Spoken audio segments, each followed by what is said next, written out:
आदरणीय अभिभावकों और प्रिय विद्यार्थियों, सुप्रभात। आज का सुविचार, मनुष्य को हमेशा मौका नहीं ढूंढना चाहिए, क्योंकि जो आज है वही सबसे अच्छा मौका है। दोबारा से सुविचार सुनिए, मनुष्य को हमेशा मौका नहीं ढूंढना चाहिए, क्योंकि जो आज है वही सबसे अच्छा मौका है। तो बेटा, हम अभी अपना क्लास टेस्ट से फ्री हुए हैं, तो अब मेरा जो हाफ सिलेबस रह गया था, हाफ सिलेबस में जो हमारे ग्रामर के 2 टॉपिक रह गए थे, तो आज हम उसको आगे बढ़ाते हैं। और जो हमारा टॉपिक है आज का, संज्ञा है।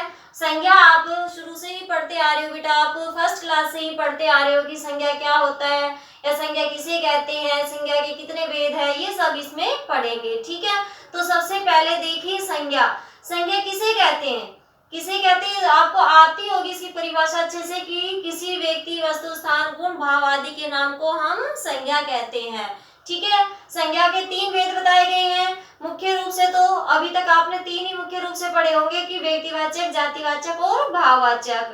लेकिन कुछ विद्वानों के अनुसार ये भी कहा गया है कि जातिवाचक, ये जो जातिवाचक है इसके अन्य 2 भेद है। मतलब एक तरह से जो द्रव्यवाचक और समूहवाचक, ये भी हमारे केस में आता है, जातिवाचक में आता है।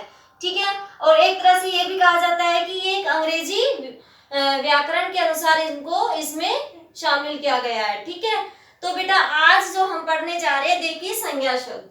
ठीक है, तो संज्ञा, संज्ञा है हमारा, संज्ञा किसे कहते हैं? देखिए, किसी व्यक्ति, वस्तु, स्थान, प्राणी, अवस्था, गुण या भाव के नाम को का बोध करवाने वाले शब्दों को संज्ञा कहा जाता है। दोबारा से देखिए बेटा, संज्ञा किसी व्यक्ति, वस्तु, स्थान, प्राणी, अवस्था, गुण या भाव के नाम का बोध करवाने वाले शब्दों को संज्ञा शब्द कहा जाता है। अब संज्ञा के भेद पूछे जाएंगे कि संज्ञा के भेद कितने होते हैं, तो संज्ञा के मुख्य रूप से तो 3 ही भेद माने गए हैं, व्यक्तिवाचक, जातिवाचक और भाववाचक। तो सबसे पहले देखिए कि व्यक्तिवाचक संज्ञा क्या होता है।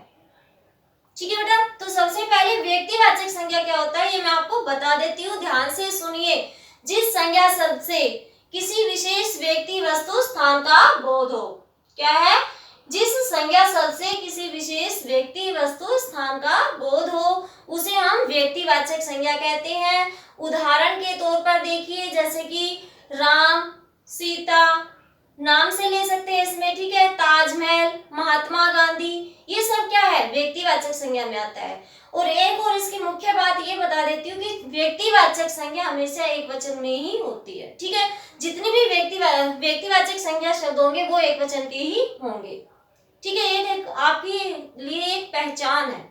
ठीक है बेटा, दूसरा देखिए जातिवाचक संज्ञा। व्यक्तिवाचक आपको समझ में आ गया।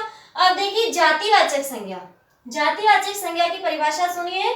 जिस संज्ञा सबसे संपूर्ण वर्ग, जाति या समुदाय का बोध हो। क्या हो? जिस संज्ञा सबसे संपूर्ण वर्ग, जाति या समुदाय का बोध हो, उसे जातिवाचक संज्ञा कहते हैं। ठीक है, उसे क्या कहते हैं? जातिवाचक संज्ञा कहते हैं। उदाहरण के तौर पर देखिए, जैसे नगर, ठीक है, नगर हो गया, कुर्सी हो गई, इस तरह से ये क्या होते हैं? जातिवाचक शब्द होते हैं। बच्चे हो गए, बच्चे में क्या है? सब, या छात्र हो गए। ठीक है बेटा, इस तरह से विद्यार्थी हो गए, विद्यार्थी में क्या है? छात्र और छात्रा सभी आ जाते हैं। ठीक है, तो ये क्या है? हमारे जातिवाचक संज्ञा। अब देखिए भाववाचक संज्ञा। समझ में आया? व्यक्तिवाचक और जातिवाचक। अब देखिए भाववाचक संज्ञा। तो भाववाचक संज्ञा किसे कहते हैं? जिस संज्ञा सबसे गुण, अवस्था, दशा या भाव का बोध कराया जाए, उसे हम भाववाचक संज्ञा कहते हैं। हाँ, तो बेटा आपको समझ में आया? भाववाचक संज्ञा, जिस संज्ञा सबसे गुण, अवस्था, दशा, भाव आदि का बोध हो, उसे भाववाचक संज्ञा कहते हैं। जैसे कि बचपन, बुढ़ापा, इस तरह से हमारे ये शब्द होते हैं। ठीक है, तो मैंने आपको अभी इसके जो मुख्य भेद थे उनके बारे में, इनकी परिभाषा मैंने आपको बताई है उदाहरण के साथ। अब देखिए इनके जो अन्य 2 भेद होते हैं, एक तरह से तो ये कहा जाता है कि ये जातिवाचक में ही लिए जाते हैं, जातिवाचक के ही अन्य भेद होते हैं ये 2, द्रव्यवाचक और समूहवाचक। लेकिन ये कुछ विद्वानों का कहना है कि ये अंग्रेजी व्याकरण के अनुसार, ठीक है, हमारे ये इसमें शामिल किए गए हैं। तो देखिए द्रव्यवाचक, जिस संज्ञा सबसे द्रव पदार्थ का बोध होता है, द्रव पदार्थ का बोध होता है, उसे हम क्या कहते हैं, द्रव्यवाचक संज्ञा। जैसे कि उदाहरण के तौर पर, जैसे कि हमारा सोना, जो जितनी भी धातुएं होती है, क्योंकि उनको पिघलाया जाता है, ठीक है, जितनी भी धातुएं होती है वो सारे हमारे द्रव्यवाचक में ही आती है। पानी हो गया, दूध हो गया, वो सारे क्या है, द्रव्यवाचक होते हैं। ठीक है बेटा, आप देखिए समूहवाचक, जिस संज्ञा सबसे समूह का बोध होता है उसे हम समूहवाचक संज्ञा कहते हैं। जैसे दल, सेना, ठीक है, कक्षा, क्योंकि एक समूह होता है पूरा। ठीक है बेटा, तो ये क्या है, हमारे समूहवाचक के उदाहरण है इस तरह से। तो आपको समझ में आया ये सभी, व्यक्तिवाचक, जातिवाचक, भाववाचक, द्रव्यवाचक और समूहवाचक, ये सब क्या है, संज्ञा के भेद। और इसकी परिभाषा भी मैंने आपको बताई है, तो आपने ध्यान से सुनी होगी और समझी भी होगी बेटा भी। ठीक है, आप देखिए जो हमारा भाववाचक है, ये हमारे भाववाचक संज्ञाओं की रचना 5 प्रकार से होती है। ये भी आपके इस टॉपिक के अकॉर्डिंग दिया हुआ होता है और ये आते भी हैं इस तरह से। ठीक है, तो देखिए भाववाचक संज्ञाओं की रचना 5 प्रकार से होती है। 5 प्रकार से किस किस से होती है, मैंने उदाहरण के अनुसार मैं आपको अभी बताती हूँ। ठीक है, सबसे पहले देखिए जातिवाचक संज्ञाओं से।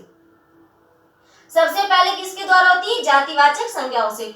जैसे देखिए मनुष्य, मनुष्यता, शिशु, शैशव, होता है ना बेटा ऐसे ही। तो ये क्या है, जातिवाचक संज्ञाओं से। दूसरा क्या है, सर्वनामों से। दूसरा क्या है, सर्वनामों से।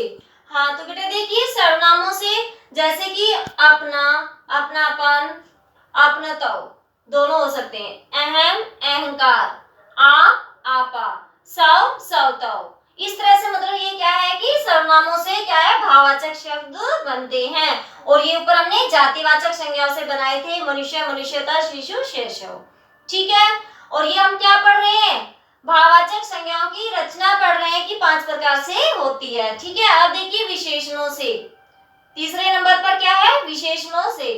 जैसे अच्छा, विशेषण तो आप समझते हो ना, अच्छा, अच्छाई, चतुर, चतुराई, मीठा, मिठास। आया समझ में। आप देखिए क्रियाओं से। क्रियाओं से जैसे खेलना, खेल, पढ़ना, पढ़ाई, हंसना, हंसी, चुनना, चुनाव, लिखना, लिखाई।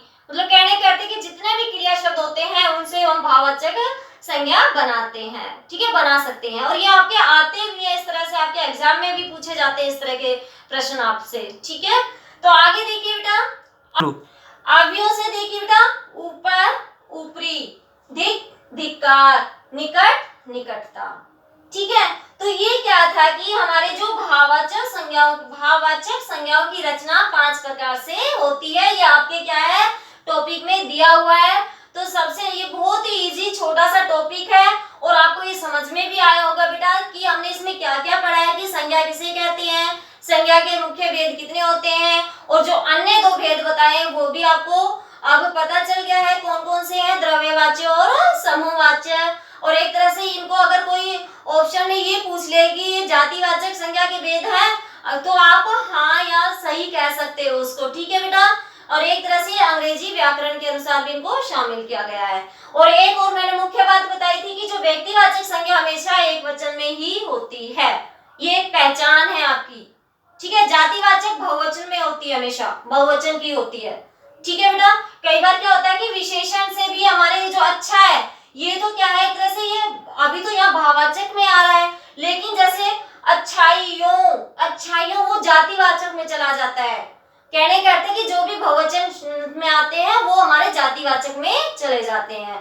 तो हमने इनके बारे में, सबके बारे में जाना है और ये भी आपको समझ में आ गया होगा। ये 5 भी आपको ध्यान रखने बहुत जरूरी है कि भाववाचक संज्ञाओं की रचना 5 प्रकार से होती है। कोई भी पूछ सकता है ये प्रश्न आपसे, तो आप इनको याद रखिए। जातिवाचक सर्वनामों से, जातिवाचक संज्ञाओं से, सर्वनामों से, विशेषणों से, क्रियाओं से और अवयवों से। ठीक है बेटा, तो ये था आज हमारा संज्ञा शब्द का टॉपिक था और मुझे उम्मीद है आपको अच्छे से समझ में आ गया होगा। बहुत इजी है ये आपका, क्योंकि बेटा आप पहले भी पढ़ चुके हो। धन्यवाद।